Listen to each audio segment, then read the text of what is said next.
हुकूमत का 1 साल मुकम्मल होने पर काबीना के खुसूसी इजलास से खिताब में वज़ीर आज़म शहबाज शरीफ ने कहा है कि आज हमारी हुकूमत को 1 साल मुकम्मल हो गया है, लेकिन अपोजिशन हमारे खिलाफ कोई एक स्कैंडल नहीं ला सकी। आज ही के दिन ये हुकूमत बनी थी और आज ना सिर्फ हम 1 साल मुकम्मल कर चुके बल्कि 2 दिन पहले काबीना में इजाफा भी हुआ। पूरा यकीन है कि आपकी शमूलियत से हुकूमत और अवाम को बेपनाह फ़ायदा पहुँचेगा।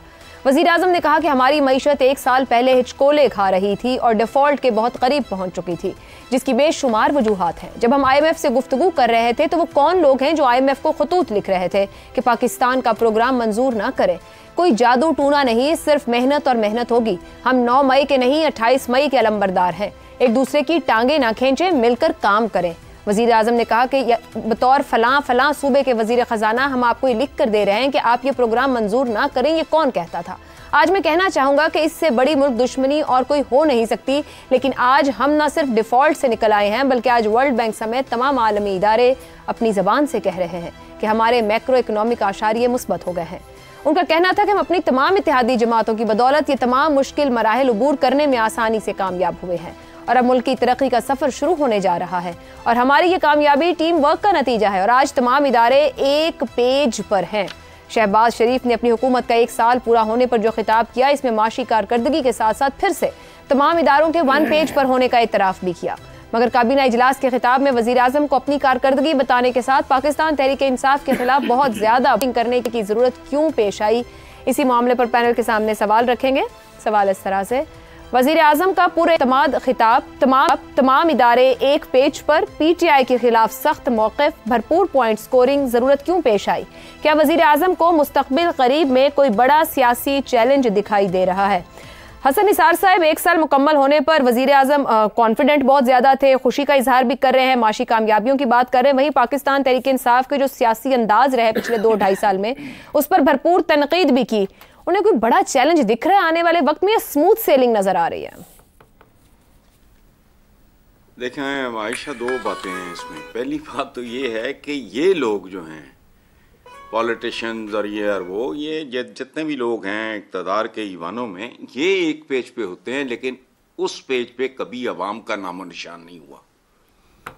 तो एक पेज वाली बात तो रहने दो, ये तो किसी वक्त भी फट जाएगा। एक बात।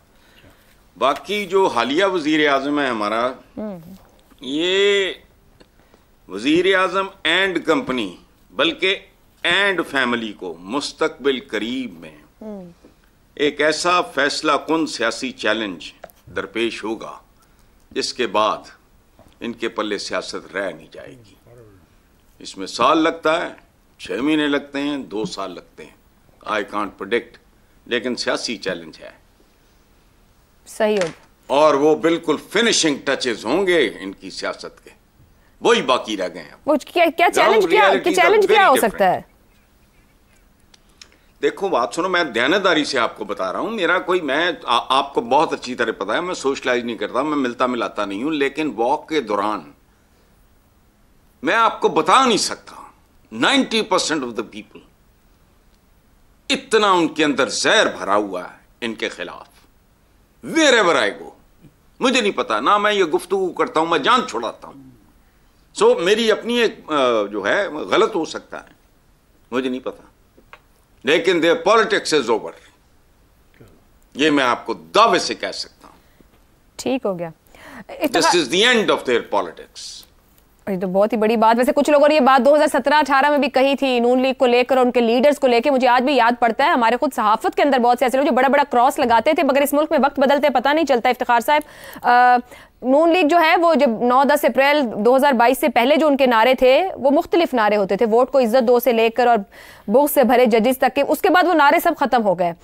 नून लीग इतनी पूरे एतमाद क्यों है? क्या PTI की सियासी जिंदगी में कोई ऐसी तारीख नहीं आएगी वो 9 मई पे कोई माफी मांग लें, वो अपने किए पे शर्मिंदा हो जाएं और उनके लिए उनका सियासी माहौल बिल्कुल बदल जाए? नहीं, PTI के जो लीडर हैं वो माफ़ी नहीं मांगेंगे, ये तो आप यकीन रखें।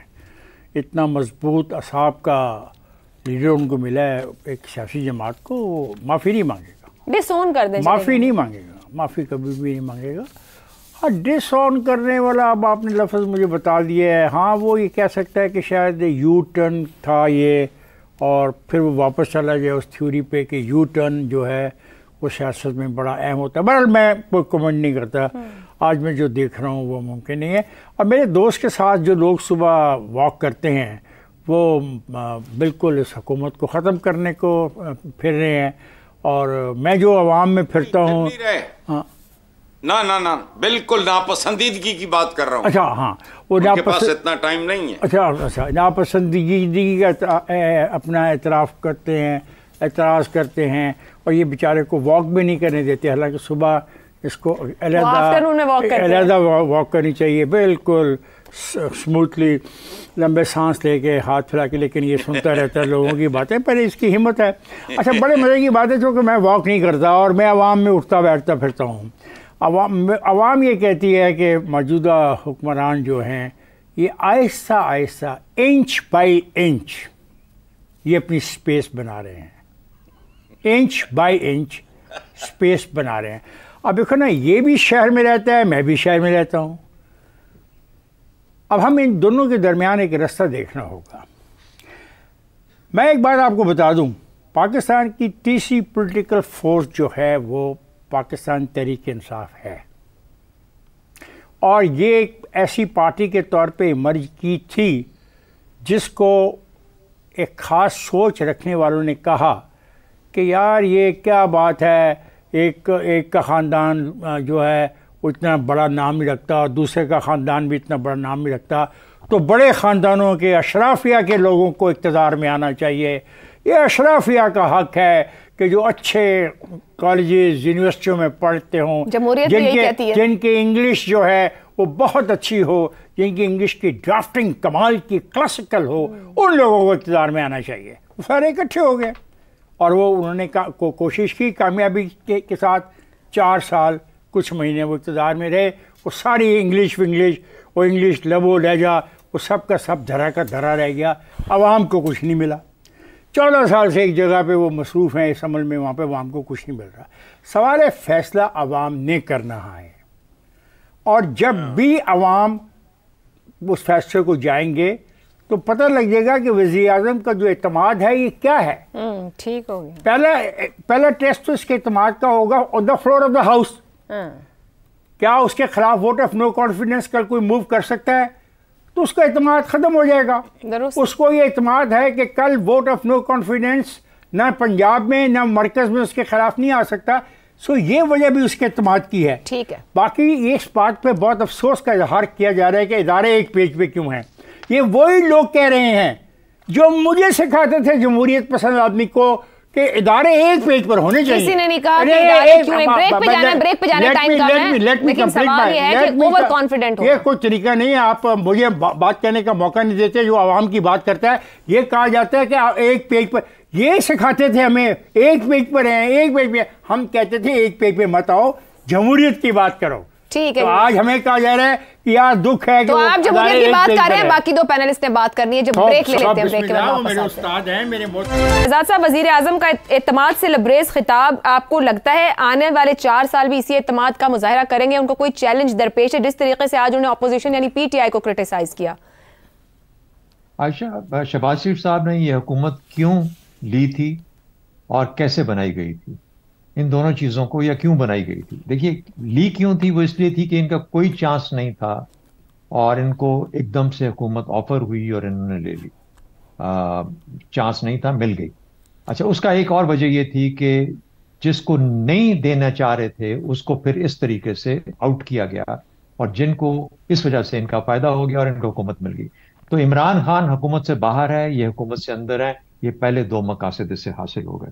दूसरा, SIFC एक सुपरा कॉन्स्टिट्यूशनल बॉडी बनी जिसने मईशत को बहाल करना था। वो अभी भी अपनी कोशिश कर रही है। अभी भी हुकूमत अपनी जगह पे कायम है, इमरान खान निज़ाम से बाहर है और मईशत के ऊपर अभी भी काम हो रहा है। कुछ मुस्बत इशारे हैं, उम्मीद है कि इनके ऊपर ज़्यादा बिल्ड करके मईशत बेहतरी की तरफ जाएगी। 2 चीज़ें और हैं। एक ये कि शायद इमरान खान को ख़ासतौर पर पंजाब में, लेकिन अमूमी तौर पर उसको कमज़ोर तर कर दिया जाए, PTI को कमज़ोर तर कर दिया जाए और ये पार्टी अपनी हैसियत उतनी ताकत के साथ ना होल्ड कर सके जो अब तक इसकी एक स्ट्रेंथ रही है। और दूसरा ये है कि शायद इस तरीके से जब नौजवानों को दूर किया जाएगा, पार्टी में लीडरशिप नहीं होगी, पार्टी कमजोर होगी, तो शायद पंजाब वापस PMLN को मिल जाए। ये उसके दो अगले असरात हैं। इनका तरीका हमें देखना पड़ेगा आगे जाके कि इलेक्शन में क्या होता है। लेकिन फिलहाल ये वर्क इन प्रोग्रेस है, ये काम इस निज़ाम पे चल रहा है। अच्छा, अब सवाल ये पैदा होता है कि क्या ये हुकूमत के लिए मजबूत करेगा जमहूरियत को या जमहूरियत को कमजोर करेगा? जाहिर है कि जमहूरियत को कमजोर करेगा। हम ये कहते तो हैं कि तमाम वज़ीर आज़म कहीं ना कहीं से, तमाम पार्टियां जो इलेक्शन जीतती हैं किसी की सपोर्ट से ही ऊपर आती हैं, लेकिन कुछ अरसे के बाद उनके अंदर एक ये जोहद जरूर पैदा होती है कि हमें जमहूरियत को आहिस्ता आहिस्ता फौकियत देनी है। इसमें नवाज शरीफ साहब का नाम आता है, बेनज़ीर का नाम आता है, जिन्होंने कोशिश की नजरियाती तौर पर, जिसको हम नजरियाती कहते हैं, कि अपनी जगह वापस हासिल की जाए, जो सिविलियन स्पेस लूज हुई है उसको हासिल किया जाए। इमरान खान ने कोशिश की, लेकिन बहुत भोंडे तरीके से कोशिश की, और उसका खमियाजा वो आज भुगत रहा है।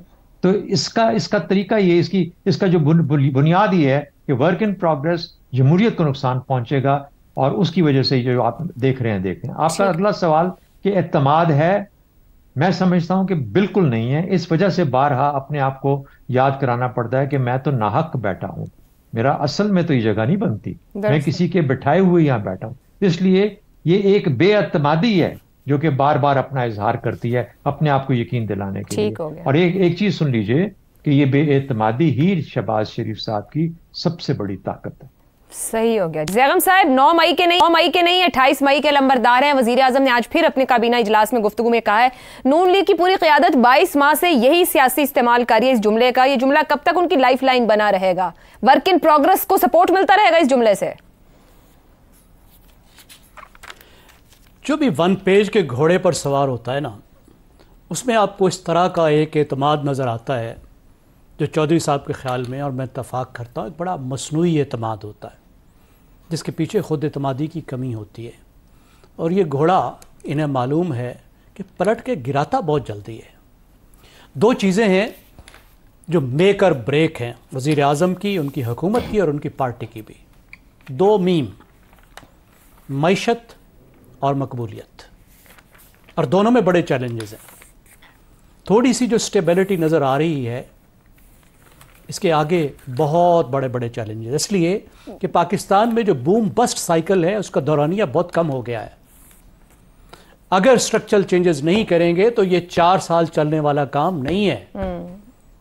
ये साल से पहले साल 2 साल में फिर पलट के गिरेगी मईशत और बस्ट शुरू हो जाएगा। और अगर रिफॉर्म्स करेंगे तो फिर उसके अपने चैलेंजेस हैं। अभी तक तो खूब अवॉइड किया है, मिसाल के तौर पर ट्रेडर्स को टैक्स लगाने से। IMF ने आके गर्दन नापी हुई है कि लगाओ, रियल एस्टेट पर भी लगाओ। जब लगाएंगे तो फिर जो उनका एक वोट बैंक है और सपोर्ट का एक बहुत अहम सेक्टर है वो हट जाएगा। और मकबूलियत के जो चैलेंजेस हैं, जिस तरीके से उनकी पार्टी एक पुराने दौर की पार्टी बनी है, जिस तरीके से वो तब्दील करने से कासर रहे हैं अपनी सियासत को, अपनी जमात को, अपने आप को, ये बहुत बड़ा चैलेंज है। ठीक। और ये चैलेंज सिर्फ कबूलियत से दूर नहीं हो सकता, मकबूलियत को वापस बहाल करना होगा, और उसके कोई आसार नजर नहीं आते। ठीक हो। मरियम नवाज अपनी सी कोशिश कर रही हैं, और शहबाज शरीफ तो खैर वैसे भी उनसे क्या गिला, वो तो पॉलिटिकल एनिमल है ही नहीं। ठीक हो गया जी। सबसे बड़ा चैलेंज और मकबूलियत ही रहेगी, और इसी पर मुस्लिम लीग नून को काम करना होगा।